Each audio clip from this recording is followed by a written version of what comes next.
Lanjut.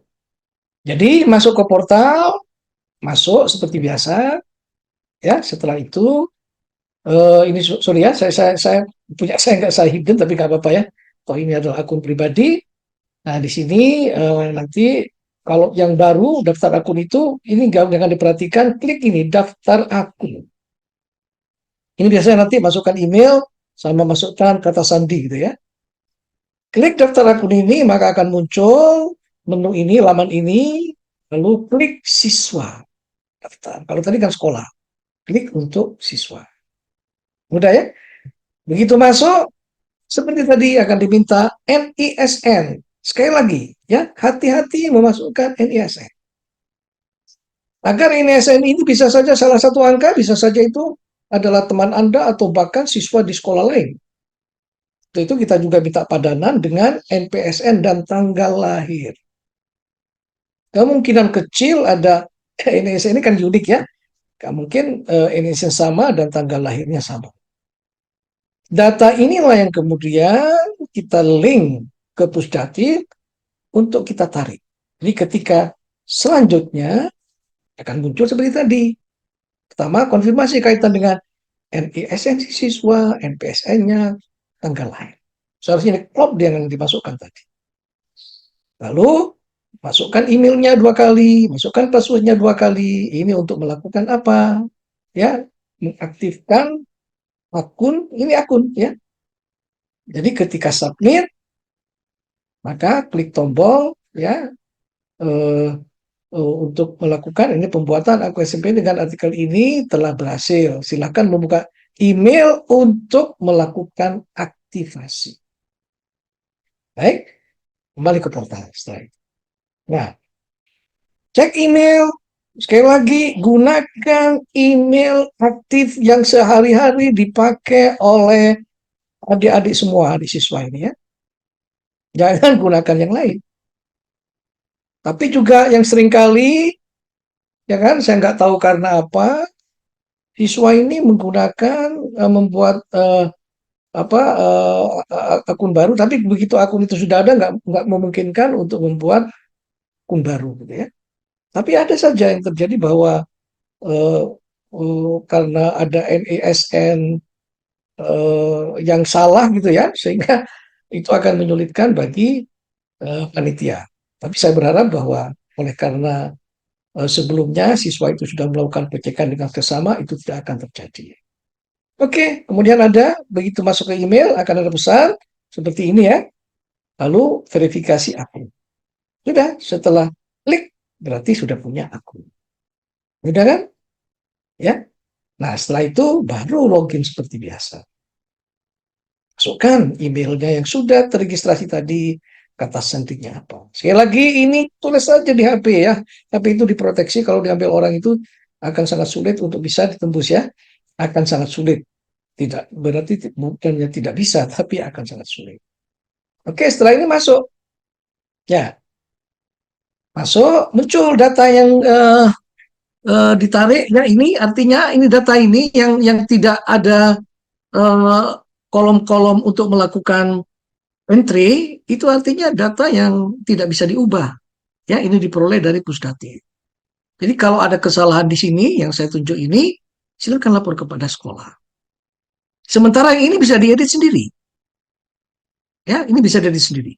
Ya, alamat apa domisili ya kan, email, handphone, email nggak bisa diedit karena ini dikaitkan dengan akun tadi.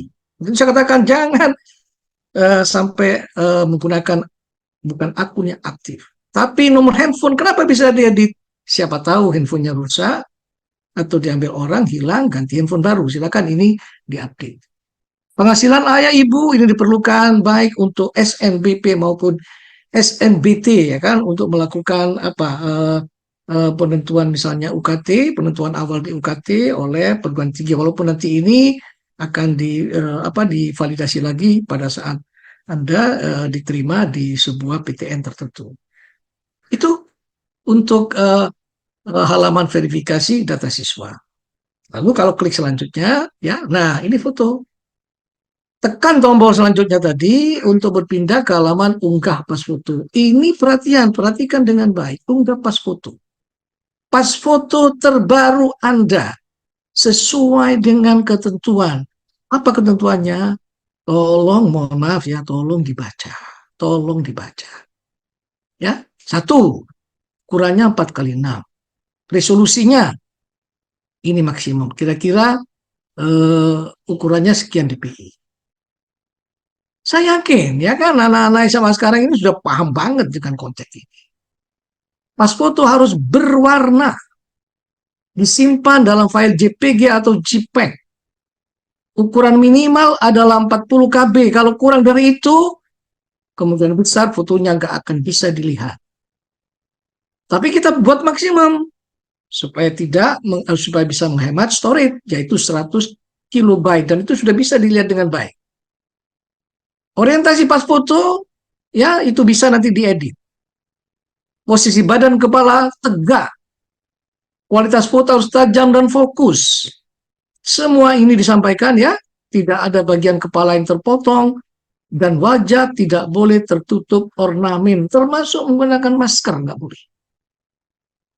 Kepala terletak di tempat ya di tengah secara horizontal, jarak kepala ke batas kiri kurang lebih sama dengan jarak ini. Semua diatur ya kan supaya fotonya itu jelas, karena foto itu menjadi salah satu pengidentifikasi ya pada saat dilakukan proses seleksi. Nah, ketika tadi sudah avatar muncul di sini, coba bayangkan kalau di sini aja nggak muncul, lalu siswa klik selanjutnya. Saya nggak habis pikir. Masa sih siswa sekarang itu ini yang jelas selanjutnya? Nih rasanya ya. Tapi faktanya ada. Sudah tahu ada aturan seperti ini, di sini foto keluarga, foto narsis, gaya di tepi pantai, di puncak gunung gitu kan ya. Saya berpikir ini SMA tapi kok nggak tahu peraturan gitu. Ini ada peraturan kan ya. Ingat loh, narsis dan sebagainya itu akan menyebabkan Anda semua didiskualifikasi. Walaupun misalnya hasil tesnya baik. Ya, perhatikan dengan baik. Perhatikan dengan baik. Nah, ini bisa diatur kan ini, ya. Jadi ini artinya referensi yang ada garis-garis ini itu adalah posisi di mana di tengah-tengah yang kita inginkan. Silakan digeser, bisa ke atas ke bawah. Ini ada menu di sini ya. Tidak kelihatan ini ya. Bisa ke atas ke bawah dan sebagainya. Sekali lagi ada menu di sini detailnya di aplikasi yang tidak tampil di sini. Nah, ketika sudah sesuai diinginkan kelihatan semua, harus simpan. Jadi yang sering kali ya kan, pas foto itu di scan apa adanya, pas foto itu kan ukuran kalian pakai scanner di pojok, di scan apa adanya. Ini fotonya kecil. Begitu foto kecil di sini kelihatan nggak kelihatan, sampai di sini pun nggak akan kelihatan mana foto saya.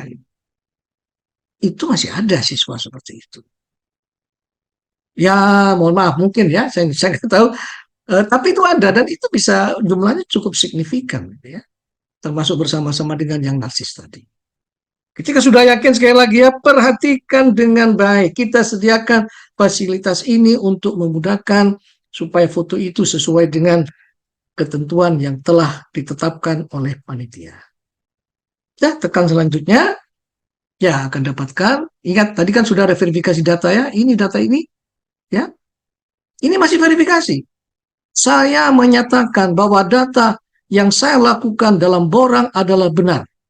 Saya bersedia menerima sanksi pembatalan keseluruhan pada SNBP ya dan atau UTBK SNBT apabila data yang saya isikan tidak benar.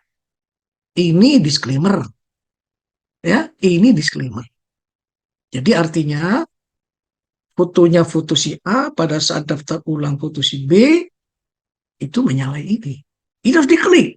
Harus diklik. Ya, setelah itu simpan permanen. Nanti simpan permanen setelah ini saya jelaskan. Kapan simpan permanen itu dilakukan. Jangan simpan permanen kalau masih ragu. Cuma ngecek data seperti ini. Coba. Apa susahnya?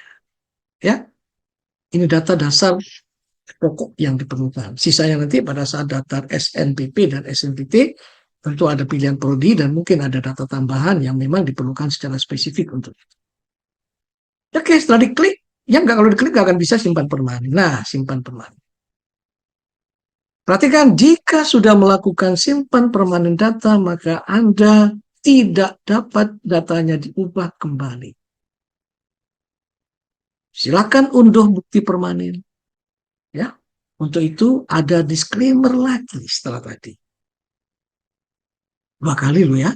Karena 1 kali lewat, aduh, saya salah. Oke, nggak apa-apa. Tetap lagi diulangi tadi. Kalau sudah 2 kali, ya masih juga simpan permanen salah, ya sudah. Berarti memang kurang seksama di dalam membaca semua yang ada di dalam petunjuk pada saat melakukan registrasi akun dan verifikasi dan validasi data. Nah, simpan permanen akan ada bukti seperti ini. Nggak bisa dipalsu. Anda sudah tahu yang namanya QR code ini, ya kan? QR code. QR code baca bahasa Indonesia. Ya, ada dulu kan, saya sudah permanen, Pak. Kirim ke kita cek. Kirim ke panitia, dicek, dibaca kan? Ya, kalau palsu nggak mungkin bisa diakui. Ini ada yang seperti itu.